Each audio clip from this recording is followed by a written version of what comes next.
naka-protect, and then pagbukas ko, visual check. Ito, may lumubo. Lumubo na buntis yung isang capacitor. Ayun, ito yung power supply natin. Na 40 ampere to. Laki, no? Ngayon, on natin, ayun, naka-protect na siya, naka-protect siya. Maaring naka-protect yan dahil balik tayo ng car amplifier. Okay, car amplifier na naman. Hindi natin maubos-ubos tong car amplifier. Pabalik na si Bossing, hindi pa rin daw nagawa yung kanya. Yung car amplifier niya. Shoutout sa'yo, Bossing, ha. Ayan, issue nito, ay model pala nito or brand ng amplifier na to ay V12. Ayan, V12 X, ito. Basta ito yata modelo niya. Ito. NBXQ. Ayan, yung model niya. V12 na car amplifier. Tapos ang issue nito ay naka-protect. Naka-protect, and then pagbukas ko, visual check. Ito, may lumubo. Lumubo na buntis yung isang capacitor. Ayun, ito yung power supply natin. Na 40 ampere to. Laki, no? Ngayon, on natin, ayun, naka-protect na siya, naka-protect siya. Maaring naka-protect yan dahil kasi dito sa may lumubo na capacitor or pumutok na capacitor or merong sira na MOSFET or output. Okay, basta i-check natin. Pero ito pa lang, kitang-kita, no? Isang capacitor na to. Kailangan talaga natin baklasin agad to. Palitan natin yung capacitor muna, and then check natin yung mga MOSFET. Ito, alam ko MOSFET yung gamit ito, MOSFET ito. MOSFET or tip 4142 siguro ito. Basta check natin. Tapos MOSFET nya. Okay, baklasin ko muna itong board natin. Bali, ito, tuloy na. Kaso maulan, kaya maingay yung background natin. Sana hindi marinig sa mic natin to. Kaso ulan, walang tigil yung ulan ngayon. Kaya mag-ingat tayong lahat. Ngayon, dumating na or nakabili na ako ng pyesa. Ito. Kung mapapansin nyo, 63 volts ito, pero 820 microfarad lang. Pero mas malaki pa to. Compare mo dito sa may 63 na 1000 nila, Halatang orig pa tong atin. Nabili ko to sa Dico, pa 8,200 lang, diba? Malaki, Compare mo dito. Ito, 1,000 yan. Tapos na naman sila 63. Okay, okay na yan. Ngayon, pag testing ko, naka-protect pa rin. Naka-protect pa rin. Ngayon, meron akong nasagap dito na problema, Kailangan check natin. Okay, tester natin. Wheeler ang gamit natin yung tester ngayon. Ito, output ito, Ito, output to, output. Basta itong hilira na to is output to. Yan, ito naman regulator to. Ito yung mga MOSFET nya sa may supply.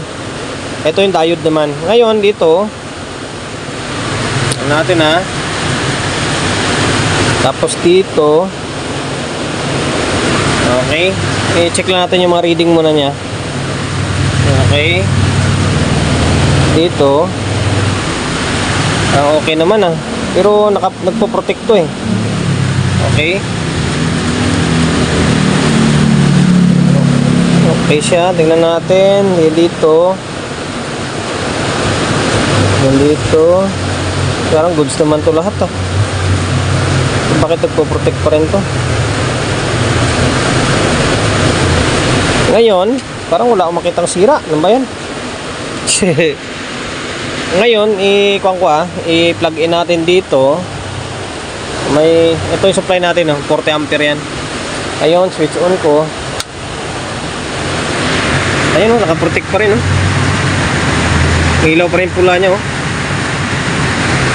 Ibig sabihin, naka-protect pa rin yan. May problema pa rin. Tanong kung saan banda.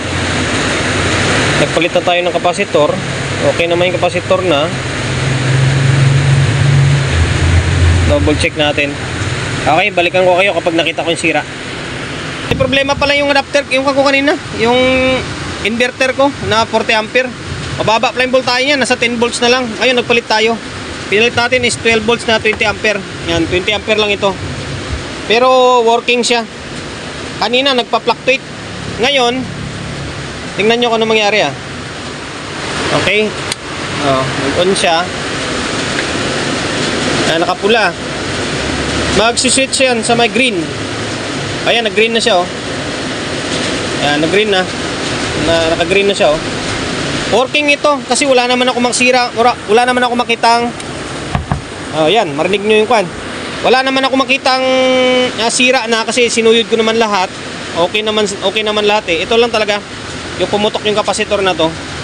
Kaya lang kanina ayaw bumaba yon, ayaw mapunta sa green, nakaprotect kasi sira itong natin, itong inverter natin. Ang inverter natin is may problema. Drop na yung voltahe, nasa 10 volts na lang. Kaya hindi siya, ayaw niya dito, nagpa-fluctuate. Ayan, nagpalit tayo, nagiging working na. Ngayon, may nakakabit na speaker na ito. Yan o, kinabitan ko na agad ng speaker. Tapos, iwan ko kung marinig to dahil sa ingay. Ngayon, kabitan natin ng audio. Yan. Grabe yung galit na galit yung panahon ngayon. Yan, mag-ingat kung saan man tayong dako ng mundo ngayon na masama yung panahon. Okay, ngayon ulitin natin Magana yung laptop natin ayan magana diba? Magana hindi ko lang pwedeng patagalin kasi baka masira yung kuha natin, yung mga MOSFET natin. Medyo maligamgam baka uminit na todo, baka masira.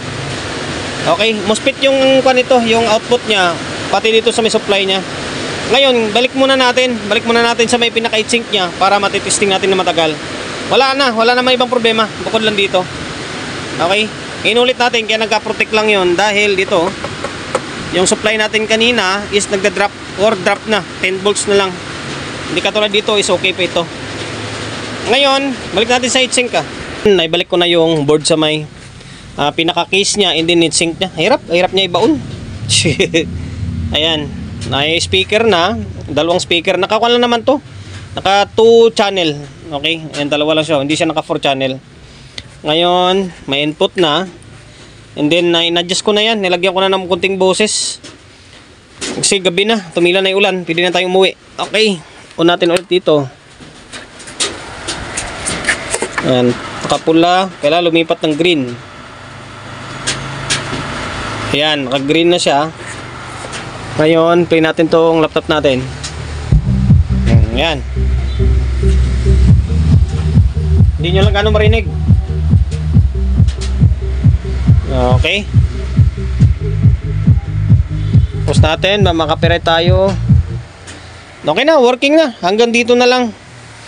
Buti hindi tayo pinahirapan kasi nga yung problema lang is itong kapasitor lang, pumutok yung kapasitor niya.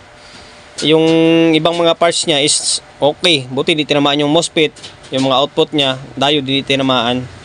Okay, meron pa tayong kasunod dito, ganun pa rin. Car amplifier pa rin. Diba? Mapapansin nyo, 820 lang ito. Compare me dito na 1,000 pero mas malaki pa itong ipinalit natin.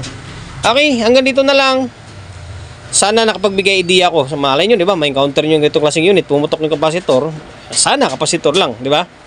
Okay, hindi na ako nagpapaalam.